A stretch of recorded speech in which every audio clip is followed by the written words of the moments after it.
Yo les potes, bienvenue dans cette nouvelle vidéo, on est avec Nono, salut Nono. Salut Sacha. Alors Nono, on va commencer avec le dossier Aurélien Tchouaméni à la lutte avec le Paris Saint-Germain pour la signature d'Aurélien Tchouaméni qui a fait un très bon match hier, l'un des seuls avec Kanté et Benzema. Le Real Madrid a repris confiance, les Parisiens ont transmis une offre nettement supérieure, mais le milieu de l'AS Monaco donne toujours sa préférence au merengue. Donc on devrait vite en savoir plus sur l'avenir d'Aurélien Tchouaméni, c'est du moins l'information donnée par le quotidien Marca aujourd'hui, donc à prendre avec des pincettes, qui affirme que tout sera réglé d'ici la fin de semaine. Les prochaines 48 heures seront donc décisives pour le Real Madrid ou le Paris Saint-Germain. Il y a encore quelques jours, le milieu de l'AS Monaco semblait se diriger vers la capitale espagnole sans le moindre doute. La Maison Blanche a les moyens et la préférence du Français qui ne souhaite pas rejoindre le Paris Saint-Germain pour le moment, mais la situation s'est compliquée ces dernières heures.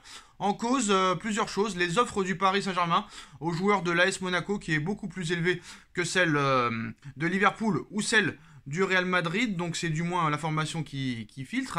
Donc on verra ce qui se passera. Honnêtement, Nono, quand tu as vu le match de Tchouaméni hier, est-ce que tu penses que ça vaut quand même le coup de mettre 100 millions d'euros parce qu'il a vraiment fait un bon match. Il a été vraiment, on va dire, seul au milieu de terrain, même s'il a été quand même suppléé par N'Golo Kanté. Mais bon, l'équipe de France hier a été catastrophique.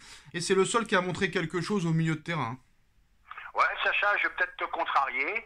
C'est un bon joueur, mais ça vaut pas 100 millions. Moi, je suis désolé. Je suis désolé, Sacha, ça vaut pas 100 millions. Voilà. Donc, alors que le club de la Principauté espérait conclure un transfert à 80 millions d'euros, la direction francilienne aurait débarqué avec une offre à environ 100 millions d'euros. Bien évidemment, le récent 3e de Ligue 1, l'AS Monaco, ne peut pas refuser ce montant, que le Real Madrid juge beaucoup trop élevé. Du coup, le président Florentino Pérez refuse de revoir son offre, mais c'est le joueur qui décide. Si le joueur ne veut pas venir au PSG, on ne peut pas lui obliger. Ah bien c'est sûr que c'est le joueur qui décide. Bon, tu as raison, c'est un très très bon joueur. Il a fait une belle partie hier, mais malgré tout, je grimpe pas au rideau. Et ça me paraît être un transfert surpayé. Voilà. Alors Florentino Pérez n'en aura peut-être pas besoin étant donné qu'Aurélien Tchouaméni campe sur ses positions. Peu importe le salaire proposé, l'international français continue d'écarter la piste parisienne et n'a de yeux que pour le Real Madrid avec de gros regrets. L'AS Monaco sera donc peut-être contraint de s'entendre avec le Cador espagnol même à 60 millions d'euros. Plus que jamais confiant grâce à la position catégorique d'Aurélien Tchouaméni, il faudra tout de même rester attentif à la fin du dossier car on se doute que le Paris Saint-Germain fera le maximum pour contrecarrer les plans du club qui a tenté de lui shipper Kylian Mbappé. Honnêtement, bon, je pense que Campos aussi le veut. Est-ce que réellement Aurélien Tchouaméni ne veut pas du tout du Paris Saint-Germain ou c'est un petit peu des fausses infos de la presse? Est-ce que vraiment Tchouaméni... Moi je pense que s'il a une préférence pour le Real, il faut le laisser partir au Real. Il faut arrêter de forcer, il faut arrêter de surpayer, parce qu'après tu te retrouves dans une position où le jour qu'ils veulent partir, tu peux plus vendre. Donc voilà. Mbappé a été forcé de rester au Paris Saint-Germain donc. Parce que lui aussi voulait... Donc Mbappé a été forcé à prolonger au Paris Saint-Germain. Non, c'est son choix à lui. Ah bah non, il voulait aller au Real Madrid, il voulait que ça et pas autre chose. Et d'un seul coup, il prolonge. Il a changé d'avis, on saura un jour pourquoi alors. Ouais, rappelle-toi Nono, l'interview à TF1, il fait un petit lapsus en disant on m'a force... Oh là là, j'arrête. Tu vois ce que je veux dire? Oui. Tu te rappelles de cette interview? Tu te rappelles de cette interview? Bah oui, je m'en rappelle. Donc je me demande si les gars ils ne sont pas forcés. Forcer, moi je pense qu'on force jamais. Mbappé était libre, Tchouaméni est libre, ils font ce qu'ils veulent, on force pas. Là c'est le portefeuille qui parle, tout simplement. Alors Paul Pogba a reçu 3 offres attractives selon Sky Sport. Une de la Juve, une du Paris Saint-Germain et une du Real Madrid. Conscient qu'il pourrait s'agir du dernier gros contrat de sa carrière, le joueur veut prendre son temps pour décider. Real, PSG, Juventus, pour toi honnêtement Nono, que choisira Paul Pogba?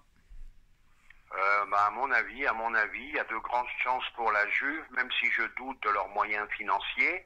Quant à Pogba, c'est toujours pareil, il sort de 6 saisons de galère à Manchester United. Je vois pas pourquoi d'un seul coup, il irait beaucoup mieux. Donc Pogba, je dis non moi. Pogba c'est un intermittent du spectacle, c'est ça le problème. On va encore se répéter, Pogba, il joue que quand il est en équipe de France. Voilà. Et moi je dis, n'hésitons pas, allons sur le Lensois Fofana. Voilà, ça coûte moins cher, c'est moins bling-bling et c'est plus efficace. Seko Fofana, 27 ans, né à Paris en plus de ça, donc ça peut être pas mal. Bien sûr. Surtout avec la nouvelle politique de Luis Campos, qui a ciblé plus d'une dizaine de joueurs à faire partir du Paris Saint-Germain. Mais parmi les priorités à faire partir, Layvin Kurzawa, Mauro Icardi, Ander Herrera, Idrissa Gueye, Jorginho Wijnaldum, Leandro Paredes. Sauf problème, ils ont des salaires énormissimes. On va pas se répéter, Nono. On va se répéter, toujours pareil. Et je prends tous les paris que ça va être d'une difficulté absolue de les faire partir. Alors Nono, une information intéressante de l'équipe ce matin. Luis Campos aurait déjà obtenu l'accord verbal d'au moins 2 joueurs. 5 joueurs sont souhaités et le Portugais guette aussi des opportunités attaquant axial et latéral. Il y a une volonté de franciser l'effectif du Paris Saint-Germain. Donc s'il y a une volonté de franciser, on peut peut-être comprendre que peut-être Pogba et Dembélé seront les 2 premières recrues. C'est comme ça que je le vois. C'est fort possible. Mais moi, ce que je crains un peu, c'est que tant que les indésirables ne seront pas partis, comment ils vont faire pour recruter? Tu vas te retrouver avec un effectif de 27-30 joueurs. D'ailleurs, Herrera, en interview hier, a dit qu'il avait aucunement l'intention de partir. Tu vois, c'est bien ce que je pense.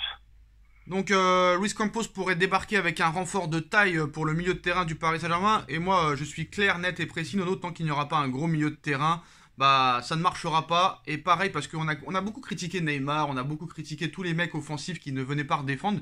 Mais il faut aussi avouer, Nono, qu'ils n'ont pas été aidés par le milieu de terrain. Tu te rends compte que le PSG, sur les 115 derniers matchs, ça n'a jamais été la même composition d'équipe. Et on n'a même pas le meilleur milieu de terrain de France. Comment tu veux rivaliser en Ligue des Champions? C'est impossible. C'est impossible. Il y a un manque au milieu de terrain terrible. Alors, il serait sur plusieurs pistes. En effet, d'après les renseignements de But Football, Luis Campos serait intéressé par le profil du milieu de terrain du Sporting Portugal, João Palhinha. Auteur de solides prestations cette saison, l'international portugais pourrait changer d'air à la faveur du prochain mercato estival. À 26 ans, l'ancien coéquipier de Nuno Mendes aimerait rejoindre un club plus huppé la saison prochaine. Luis Campos voudrait donc le convaincre de rejoindre les rangs du PSG, surtout si son entraîneur, Ruben Amorim, qui fait toujours peut-être partie des pistes pour entraîner le Paris Saint-Germain, venait à débarquer dans la capitale pour succéder à Pochettino. Donc reste maintenant à savoir si le Paris Saint-Germain passera effectivement à l'action pour João Palhinha, qui Leonardo était déjà intéressé sur lui aussi. Bon milieu de terrain, un peu du style à la Bruno Fernandes de Manchester United, Nono. Donc je pense que ça pourrait apporter quelque chose de pas mal.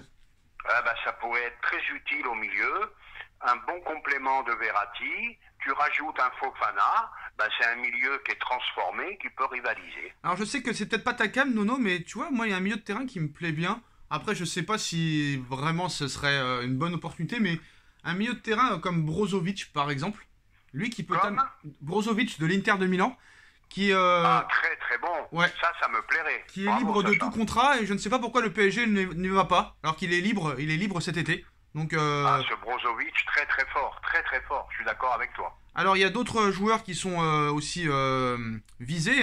Donc on a vu que Paris, peut-être Luis Campos a dit que dès qu'il arriverait, il mettrait une charte de conduite, tout ça et tout. Bon, ça j'y crois pas trop parce que Leonardo avait fait pareil en 2019. 6 mois plus tard, on avait vu Cavani, Di Maria, Neymar complètement bourrés à l'anniversaire des Argentins, tu te rappelles? Donc la charte, on n'y croit pas trop, Nono. Non, ça j'y crois pas du tout. Alors, aujourd'hui aussi, d'après les informations divulguées par le journaliste espagnol Alfredo Pedula, les dirigeants du club de la capitale seraient sur les traces de Leonardo Spinazzola, latéral polyvalent et très offensif, international italien de 29 ans, et sous contrat avec l'AS Roma jusqu'en juin 2024, donc victime... Je suis pas trop pour, moi, honnêtement, parce qu'il a été victime d'une rupture du tendon d'Achille l'été dernier, donc moi je suis pas trop pour. Certes, ils ont gagné la coupe, la C4, là, que personne ne s'intéresse, mais voilà, à en croire la Gazzetta dello Sport, comme par hasard, le Real aussi serait également intéressé par le profil de Leonardo Spinazzola, alors que Marcelo a fait ses adieux au Santiago Bernabéu et qu'il s'apprête à quitter les rangs du Real Madrid. Les dirigeants madrilènes se seraient rapprochés aussi de l'entourage de Spinazzola en vue d'un transfert cet été, un intérêt qui n'est pas nouveau puisque les merengues avaient déjà tenté de le déloger il y a un an. Et toujours selon les mêmes infos, José Mourinho souhaiterait garder son expérimenté défenseur, mais un départ ne serait pas forcément à exclure d'ici la fin du mercato. C'est un joueur qui s'est fait les ligaments il y a un an. Bon, on a déjà Juan Bernat qui s'est fait les ligaments, donc ça sert à rien, honnêtement. J'allais te dire, c'est dommage, parce que ce joueur-là, à 100%, très très bon. Très très bon, il m'avait impressionné, moi. Qui, Spinazzola ou Juan Bernat? Spinazzola. Ouais. Très très bon. Est-ce que tu penses que ce serait pas mal en doublure peut-être de Nuno Mendes? En la redoublure de Nuno Mendes, ça serait pas mal. Mais le problème, est-ce qu'il est rétabli à 100% ou est-ce qu'il traîne ses blessures? Non, là, il est rétabli depuis quelques mois. Depuis quelques mois, il joue, ils ont gagné la C4. Non, il est dispo. Mais après, on n'est jamais à l'abri d'une rechute parce que les mecs qui font ça, souvent, ils rechutent. C'est ça le problème. C'est ça le problème. Puis la Roma en Serie A... Est-ce qu'il faut le prendre? Est-ce qu'il faut oublier?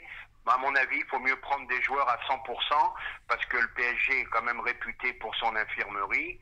Donc évitons encore les problèmes de... Alors on finit sur la dernière info. Nono, Christophe Galtier pourrait se laisser tenter par le challenge parisien alors que l'intronisation officielle de Luis Campos comme conseiller sportif du président Nasser Al-Khelaifi ne devrait plus tarder et que Leonardo n'est plus le directeur sportif du club de la capitale. L'avenir de Pochettino devrait être scellé lui aussi très rapidement. Comme attendu depuis plusieurs mois, le technicien argentin devrait quitter Paris cet été malgré un contrat courant jusqu'en 2023. Parmi les pistes explorées, celle menant à Christophe Galtier, on en a parlé. Le Parisien assure que l'actuel entraîneur de l'OGC Nice, arrivé sur le banc des Aiglons à l'été 2021, est intéressé à l'idée de prendre la place de Pochettino du côté du PSG.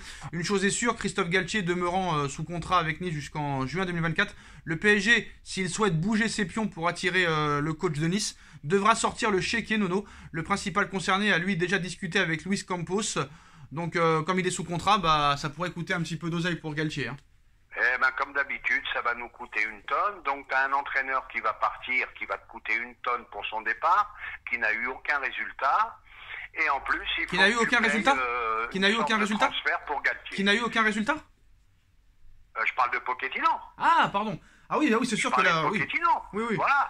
Après, le problème, Nono, c'est que peu importe que tu veuilles Amorim, Conceição, Antonio Conte ou Galtier, il faudra passer à la caisse quoi qu'il en soit. Ouais, mais moi, ce que je voulais te dire, c'est que voilà, ça va nous coûter 1 tonne Pochettino, aucun résultat en 2 ans et demi. 1 an et demi, Il 1 an et va demi. falloir remettre au robinet pour Galtier. Voilà, c'est toujours, tu payes très cher la mauvaise gestion de ce club. 1 an et demi Pochettino, Nono, 1 an et demi, 2 ans et demi. 1 an et demi, c'est long. 2 ans et demi, c'est très très long quand même. C'est très très long. En tout cas, Nono, voilà les dernières informations de ces dernières heures. Dites-nous en commentaire les postos ce que vous en pensez. On like, on partage, on commente, on s'abonne et on se retrouve très vite pour une nouvelle vidéo. Salut Nono, salut à tous. Tchuss. Salut Sacha, tchuss.